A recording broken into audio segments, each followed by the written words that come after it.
오늘 은혜 받으실 말씀은 누가복음 18장 8절 말씀입니다. 누가복음 18장 8절 말씀을 다 같이 봉독하겠습니다. 내가 너희에게 이르노니 속히 그 원한을 풀어주시리라. 그러나 인자가 올 때에 세상에서 믿음을 보겠느냐 하시니라. 아멘. 말씀의 제목을 다 함께 따라해 주시길 바랍니다. 믿음으로 살아내는 기도. 믿음으로 살아내는 기도. 질문하는 사람들은 그 질문의 의도가 굉장히 다양합니다.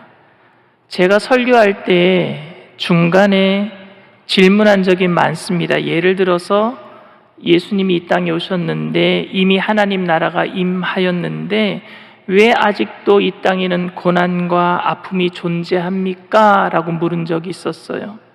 근데 제가 이런 질문을 했을 때 누군가가 목사님 그것 말이죠 하고 대답을 했다면은 제가 설교하다가 설교가 아마 막혀버렸을 거예요.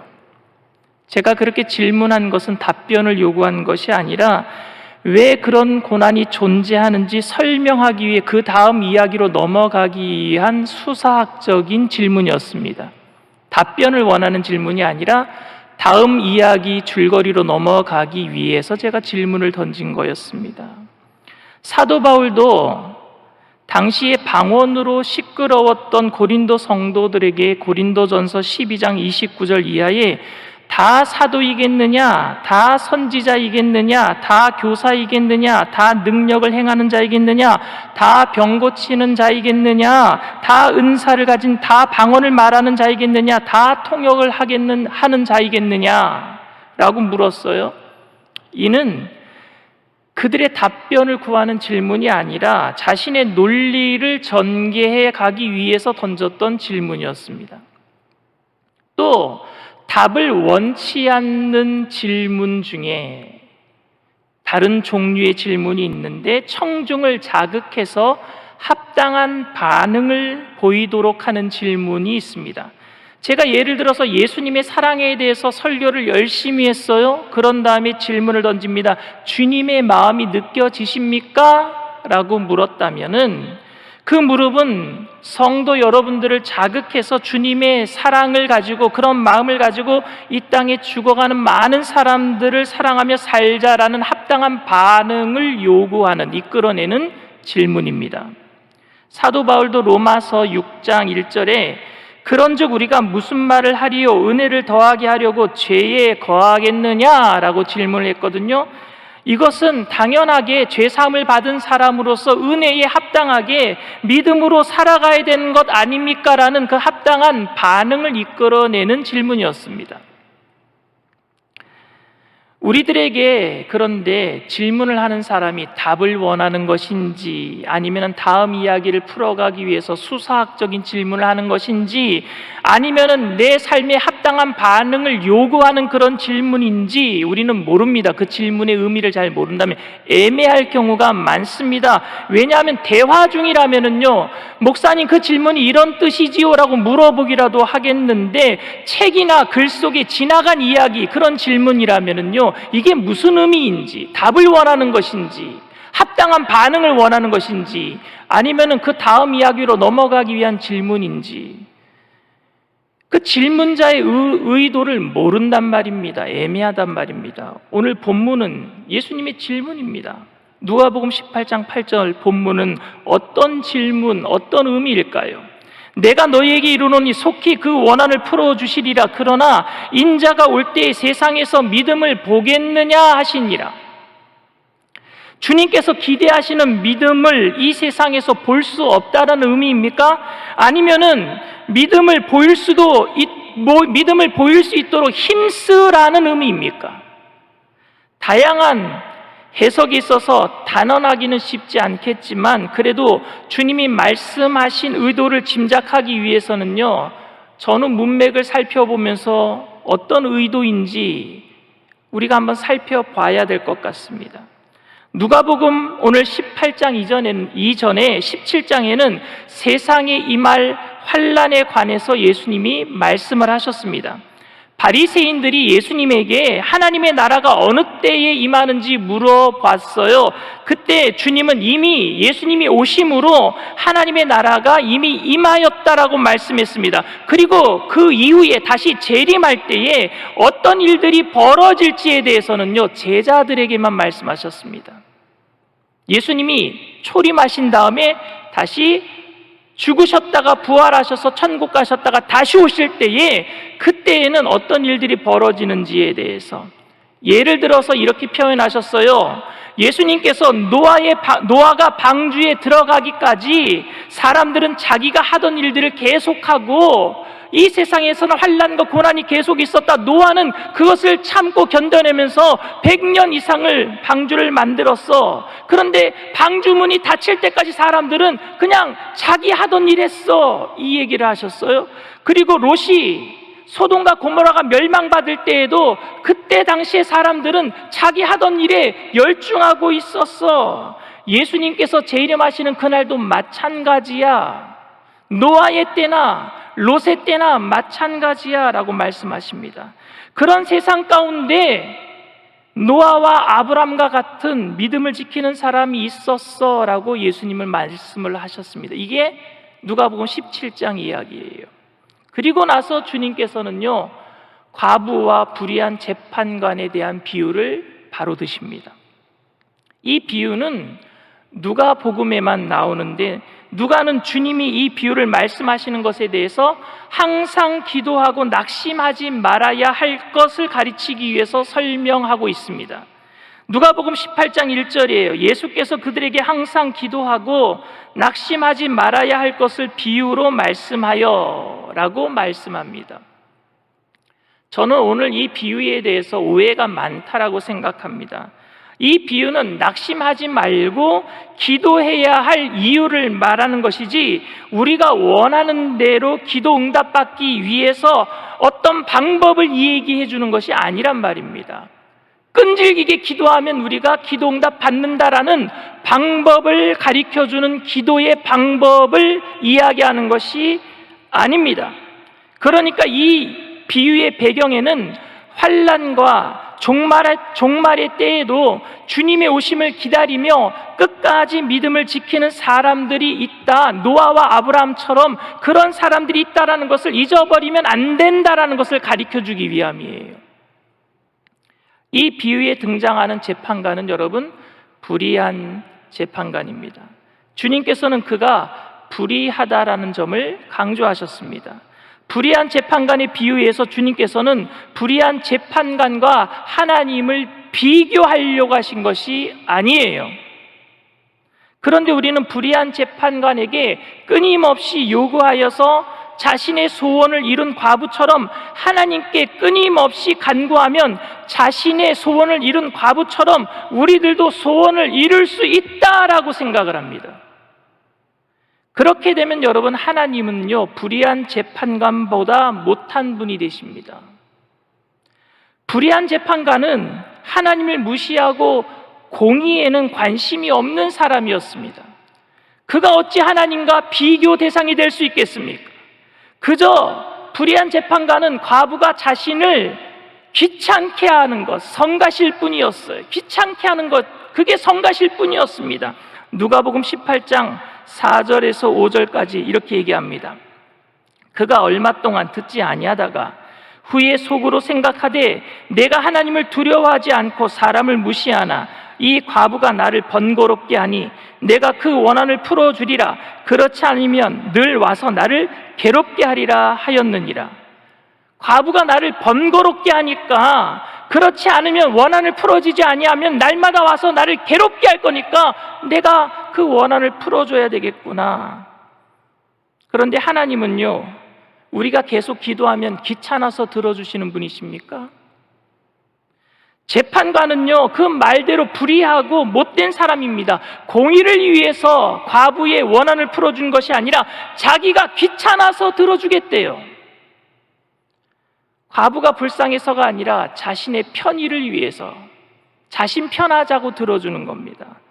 만약 하나님이 불의한 재판관과 비교 대상이 되어서 우리가 그렇게 이해했다면 하나님은 불의한 재판관보다 더 불의한 분이 됩니다. 왜? 불의한 재판관은 과부가 그 사정을 말할 때까지 원한을 몰랐어요. 그런데 하나님은 우리의 신음소리조차 듣고 계시는 분인데, 우리의 원한을 모르시는 분이 아니신데 알고 계시면서도 안 들어주신다? 끝까지 기도하니까 그래 그제서야 들어주신다? 그러면 하나님은 불의한 재판보다 더 불의한 분이 되고 맙니다. 알면서도 안 들어주시니까. 사실 우리 중에는 3년 아니 5년 10년을 그 이상을 기도했는데 하나님이 원한을 풀어주지 않아서 계속해서 힘든 삶을 살아가는 사람들이 제법 많이 있습니다. 우리의 열심으로 낙심하지 않고 포기하지 않고 계속 기도하면 결국 자식 이기는 부모 없듯이 하나님께서 들어주신다라고 말한다면 이 비유를 적절하게 이해하는 것은 절대 아닐 것입니다. 이 비유는 재판관과 하나님을 비교하는 것이 아니라 대조하고 있습니다. 컴페어하는 것이 아니라 컨스트랙트 한단 말입니다. 대조하고 있어요. 불의한 재판관이 귀찮아서 들어주시지 않았다면, 귀찮아서 들어주었다면 우리 하나님은 우리의 원한을 다 알고 계시고 우리의 신음소리도 들고 계시기 때문에, 그래서 하나님은 이미 우리의 사정을 알고 계시는 좋으신 하나님이신 줄 믿습니다. 그러니까 우리가 강청해서 기도하는 것은 자꾸 기도하면 하나님께서 귀찮아서 우리의 원한을 풀어주시는 것, 그런 것을 믿음으로 말하고 있는 것이 아니라 하나님은 좋으신 아버지이기 때문에 우리와 늘 대화하기를 원하시고, 기도는 대화이니까 하나님 아버지께, 좋은 아버지께 우리가 대화하면서 기도하면은 하나님께서 들어주신다라는, 듣고 계신다라는 믿음 때문에 기도하는 것이지. 근데 물론 우리는 하나님께서 언제 응답하실지는 잘 모릅니다. 단지 하나님의 응답의 때는 우리의 때와는 달라요. 내가 원하는 때가 아니라 하나님의 때에 이루어지고, 내가 원하는 대로 이루어지는 것이 아니라 하나님의 뜻대로 이루어지게 될 줄 믿습니다. 그 모든 것이 하나님의 손에 있음을 안다면 우리는 낙심하지 말고 기도해야 되는 거예요. 그것에 대해서 오늘 누가복음은 이야기하고 있는 겁니다. 요한계시록 6장에는요 순교자들에 대한 기도가 나와 있어요. 요한계시록 6장 10절 말씀입니다. 큰 소리로 불러 이르되 거룩하고 참되신 대주제여, 땅에 거하는 자들을 심판하여 우리 피를 갚아주지 아니하시기를 어느 때까지 하시려 하나이까 하니. 우리가 피 흘려서 죽었는데 우리 피 흘린 그 원한을 언제 갚아주시겠습니까? 순교자들이 주님께 묻고 있는 겁니다. 그때 주님께서는 11절에 이렇게 대답을 하세요. 각각 그들에게 흰 두루마기를 주시며 이르시되 아직 잠시 동안 쉬되 그들의 동무 종들과 형제들도 자기처럼 죽임을 당하여 그 수가 차기까지 하라 하시더라. 아직 고난 당할 사람들, 아직 순교할 사람이 더 있으니까 그때까지는 낙심하지 말고 기다리라는 거예요. 고난과 순교를 당하지 않도록 기도하라는 것이 아니라 주님의 때까지 고난과 순교는 더 있을 것인데 인내하고 기도하라는 말입니다. 환난과 어려움이 있지만 그날이 오기까지 낭망하지 말고 하나님을 바라보면서 기도하라는 말입니다. 순교자들에게는 아직 잠시 동안 쉬라고 말씀하지만 이 땅의 위험 가운데 믿음의 여정을 살아가고 있는 믿음의 성도들에게 낭망하지 말고 기도하라라고 말씀하고 있는 거예요. 믿음은 여러분 낭망하지 않고 끝까지 기도해서 내가 원하는 것을 얻어낼 수 있는 것이 믿음이 아닙니다. 믿음은 무엇 때문에 내가 낭망하지 않는가, 믿음의 주체에 대해서 말하는 것이 믿음입니다. 즉 믿음은 나의 끈질긴 노력이 믿음이 아니라 믿음의 주요 온전케 하시는 예수를 바라보는 게 믿음인 줄 믿습니다. 우리가 끈질게 기도해서 무엇을 이루어내는 것이 아닌 하나님의 약속에 대한 성취가 낙심하지 않고 기도함으로 확인되는 것인 줄 믿습니다. 하나님이 우리의 기도를 들으신다라는 확신은 기도한 것들이 이루어짐을 통해서 보여지는 것이 아니라 하나님의 약속에 대한 믿음을 통해서 확인되는 것인 줄 믿습니다. 이게 틀린 거예요. 그런데 중요한 것은 과연 우리가 지금 기도하고 있는 것을 하나님이 듣고 계시는가 하는 거예요. 우리가 열심히 기도하잖아요. 극심한 고난 중에, 핍박과 환난 중에, 심지어 순교의 위험을 느끼는 상황에서 기도한다면 더더욱 하나님이 우리의 기도를 지금 듣고 계시는가에 대한 확신이 필요하단 말입니다. 코로나19가 장기화되면서 소상공인들이 가게가 날아가고 집안이 풍지박산 망하는 그 순간 가운데 하나님 지금 내 기도를 듣고 계십니까? 이 확신이 우리에게는 지금 필요하단 말입니다. 이 확신이 믿음입니다. 물론 위험을 거두어 달라고 기도할 수 있습니다. 우리 예수님도 고난과 긴장과 슬픔 가운데 고난의 잔을 거두어 달라고 겟세마네에서 기도하셨거든요. 하지만 그리스도인들에게 중요한 것은 고난이 있고 없고가 중요한 것이 아니라 기도해서 고난이 떠나가고 기도했는데 고난이 남아있고 이것이 중요한 것이 아니라 기도했는데 하나님이 내게 임하여 계시느냐 아니면 기도했는데 하나님이 저 바깥에 계시느냐, 하나님의 임재와 부재가 중요한 거죠. 임재했느냐 아니면 하나님이 안 계시느냐. 고난이 있고 없고가 중요한 것이 아니라 기도는 하나님의 임재를 느끼는 거예요. 고난 중에 하나님의 임재를 느끼는 것이란 말입니다. 그래서 시편 기자는 시편 23편 4절에 내가 사망의 음침한 골짜기로 다닐지라도 해를 두려워하지 않을 것은 주께서 나와 함께 하심이라, 주의 지팡이와 막대기가 나를 안위하심이니이다 그랬어요. 고난 중에도 주님이 함께 계시기 때문에 평안함을 얘기하고 있는 거예요. 고난이 떠나갔다라고 얘기하지 않았어요. 사망의 음침한 골짜기에도 하나님께서 나와 함께 계시기 때문에. 주님은 불의한 재판관과 과부의 비유를 말씀하신 후에 인자가 올 때에 세상에서 믿음을 보겠느냐라고 질문하셨습니다. 저는 주님이 아주 부정적으로 이런 믿음을 가진 사람은 없다라는 의미에서 하신 말씀이 아니라고 생각합니다. 극심한 환난 중에도 낭망하지 않고 끝까지 하나님의 약속을 붙들고 주님이 오실 때까지 하나님과 동행할 수 있겠니? 그런 참 믿음을 가질 수 있겠니? 노아처럼 100년 이상을 방주를 지을 때 사람들은 자기 하던 일하고 노아를 욕했는데 그런 중에도 노아처럼 믿음 지킬 수 있겠니? 소돔과 고모라가 멸망받을 그런 죄악의 도시가 되어감에도 불구하고 사람들은 회개하지 아니하고 의인 10명도 찾을 수 없는데 아브라함처럼 너 그때도 믿음 지킬 수 있겠니? 끝까지 이 세상 가운데 믿음으로 승리할 수 있겠니? 라고 묻고 있는 거예요. 기도가 응답될 때까지가 아니라 주님이 오실 때까지입니다. 내가 원하는 것들이 이루어질 때까지 기도하는 것이 아니라 주님이 오실 때까지 죄악 가운데 그 믿음 지킬 수 있겠니? 라고 묻고 있는 거예요. 주님이 오실 때까지라면 진정으로 우리 기도는 낭망하지 않는 기도, 즉 지속하는 기도가 되어야 됩니다. 인자가 오실 때에, 주님이 우리를 부르실 때에 그 순간까지 낭망하지 않고 주를 붙들고 있을 때 우리 주님께서는 내 믿음을 보았다라고 말씀하실 거예요. 여러분, 믿음은 한순간에 이루어지는 것이 아니라 여정입니다. 그런 찬양이 있잖아요. 내 인생 여정 끝내요. 우리의 믿음이 그 여정이 끝나는 날은 천국 가는 날이에요. 믿음은 여정입니다. 믿는 순간 천국 가는 티켓을 받았기 때문에 이 땅에서 대충 살아도 되는 것이 아닙니다. 그 여정 가운데 낭망하지 않고 기도하는 것이 그 여정의 삶인 줄 믿습니다. 오늘 본문은 기도에 대한 이야기가 아니라 믿음에 관한 이야기입니다. 항상 기도하고 낭망하지 말아야 할 것을 말씀하셨지 낭망하지 않는 기도에 대해서, 응답받는 기도에 대해서 말씀하지 않으셨습니다.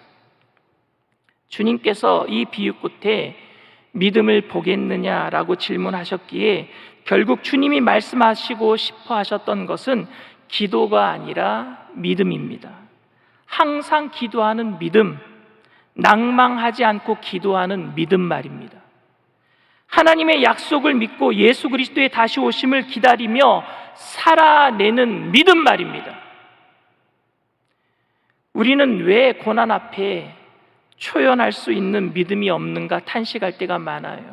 힘들고 어려울 때마다 우리의 믿음 없음을 탄식합니다. 하지만 믿음이 낙심하지 않는 그런 여정이라면, 그렇기 위해서 그 여정 가운데 낙심하지 않기 위해서 항상 기도해야 하는 여정이라면, 믿음이 없음을 탄식하기보다는 믿음으로 살아내기 위해서 기도를 멈추지 말아야 될 줄 믿습니다.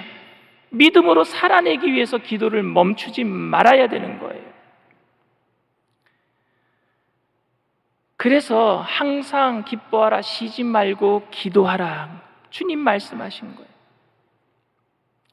하나님의 약속을 붙들고 예수 그리스도를 주님으로 믿고 고백한 사람에게 그 믿음을 지키며 사는 일은 정말 힘든 일입니다.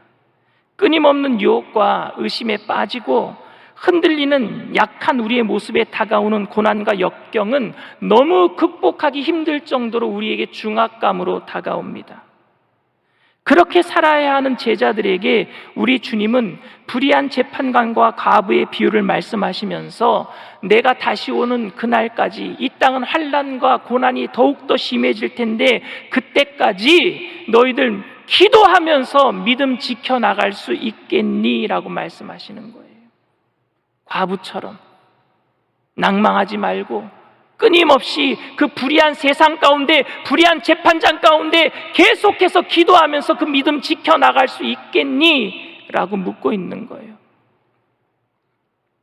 하박국 고백처럼, 사도 바울의 고백처럼 의인은 믿음으로 말미암아 살리라 라는 고백은요, 믿음으로 사는 것은 뭐예요? 기도하면서 지키면서 사는 게 믿음으로 사는 것 아닙니까? 외양간엔 소가 없어도, 우리엔 양이 없어도, 포도나무에 감람나무에 소출이 없어도 그 고난의 순간에도 기도하면서 믿음 지킬 수 있겠니? 하박국이 하나님의 임재 가운데 기도가 바뀌잖아요. 내가 하나님으로 인하여 찬양하리로다. 사랑하는 청년 여러분, 믿음은 긴 여정을 말합니다.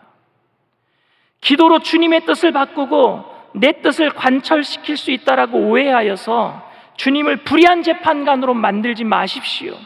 하나님은 우리의 신음소리에도 듣고 계시는 좋으신 하나님이신 줄 믿습니다. 그 하나님과 늘 기도로 대화하십시오.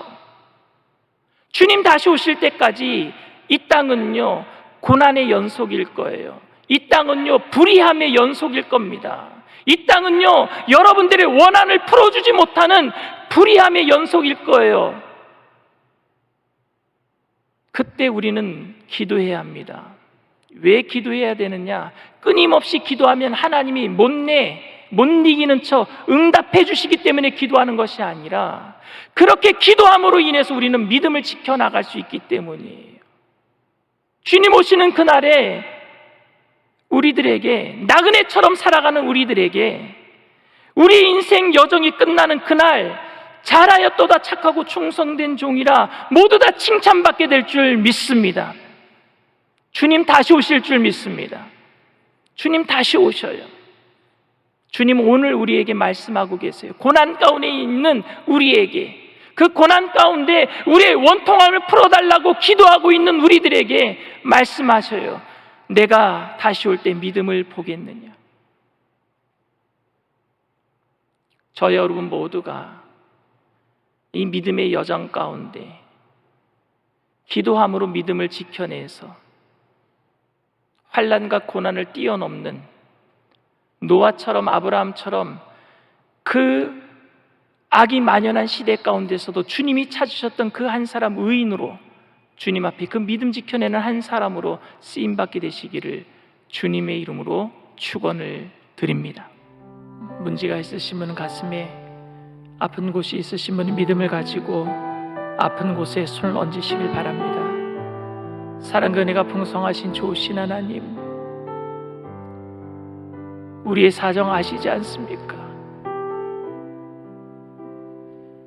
남들에게 이야기하지 못하는 원통한 사정 아시지 않습니까? 창피해서 가까운 사람에게도 이야기하지 못하는 아픔을 아시지 않습니까? 기도해도, 오랜 기간 기도해도 응답이 없는 것 때문에 우리 자신의 믿음 없음을 되돌아볼 때도 많았습니다. 내가 무엇인가 잘못해서 주님께 응답받지 못한다라고 내 자신을 자책할 때도 많았습니다. 그런 우리를 불쌍히 여겨주시는 좋으신 하나님 아버지, 그 고난의 시간 가운데서도 구만리장천 멀리 계시지 아니하시고 그 고난의 십자가를 같이 지고 계시는 좋으신 하나님을 오늘 이 시간 발견하게 하여 주시옵소서. 기도할 때에 응답되지 않는 것 때문에 낙심하지 말고 그 고난의 현장에 임재해 계시는 주님을 만나게 하여 주시옵소서. 힘들고 어려운 우리의 삶 가운데 함께 계시는 주님으로 인해서 위로받게 하여 주시옵시고, 나그네 같은 인생길 속에 주님과 함께함으로 믿음 지키며 승리할 수 있도록 은혜 더하여 주시옵소서. 성령님, 환영하고 인정하고 모셔드리고 의지합니다. 바람같이 불같이 생수같이 임하여 주시옵소서. 주님의 임재함으로, 주님과 함께함으로 내 삶의 어둠의 그림자가 떠나가게 하여 주시옵소서. 두려움과 염려의 세력이 떠나가게 하여 주시옵소서. 미혹한 악한 영의 세력이 떠나가게 하여 주시옵소서.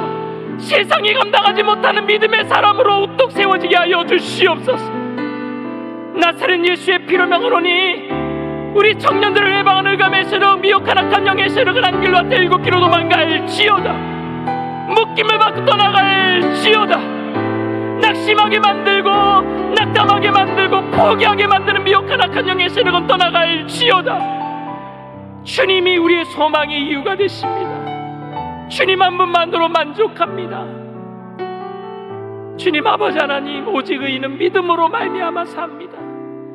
그 믿음은 주님의 임재를 날마다 느끼며 기도하며 사는 사람들입니다. 오늘 이 시간 우리 청년들, 주님 오시는 그날까지 기도를 쉬는 죄를 범하지 않겠다고 결단하였사오니 기도할 때마다 성령님 위로하여 주시옵소서. 성령의 충만한 능력으로 임재하여 주시옵시고 세상을 이기게 하여 주시옵소서. 문제를 뛰어넘게 하여 주시옵소서. 질병도 이겨내게 하여 주시옵소서. 나사렛 예수의 피로 명하노니 저주받은 질병의 세력은 떠나갈지어다. 머리부터 발끝까지 깨끗게 될지어다. 나는 너를 치료하는 야훼 라파라 말씀하셨지 않았습니까? 주님께서 채찍에 맞음으로 우리가 병남을 입었다고 말씀하시지 않았습니까? 이 시간 치료의 강선을 바라여 주시옵소서. 오장육부 사지백체 뼈마디마디 신경세포 조직마다 새롭게 될지어다. 성령으로 충만케 하여 주시옵소서. 오늘도 하나님, 주님의 임재 가운데 믿음의 기도로 말미암아 어려운 모든 삶을 이겨내게 하심을 감사를 드립니다. 주님 오시는 그날까지 서로가 서로에게 믿음의 기도의 동역자로 힘을 주는 우리 청년들 다 되게 하여 주시옵소서. 그래서 함께 손 붙잡고 주님 만나는 그 시각까지 하나님 사역하는 비전 공동체로서 힘을 다하게 하여 주시옵소서. 이를 통해서 주님만이 홀로 영광 받아 주시옵소서. 감사드리며 예수님의 이름으로 기도드립니다. 아멘. 지금은 우리 주 예수 그리스도의 무한하신 은혜와 아버지 하나님의 영원하신 사랑과 보혜사 성령님 내주교통 충만하시고 위로하시는 축복이 오늘 믿음의 여정 가운데 환난과 고난 속에서도 주님의 임재를 바라보며 기도함으로 이겨내기로 결단하는 믿음의 백성들, 개인, 가정, 사업, 직장, 자녀, 학업, 생활, 범사 전체 위에 지금으로부터 영원토록 함께 하실지어다. 아멘.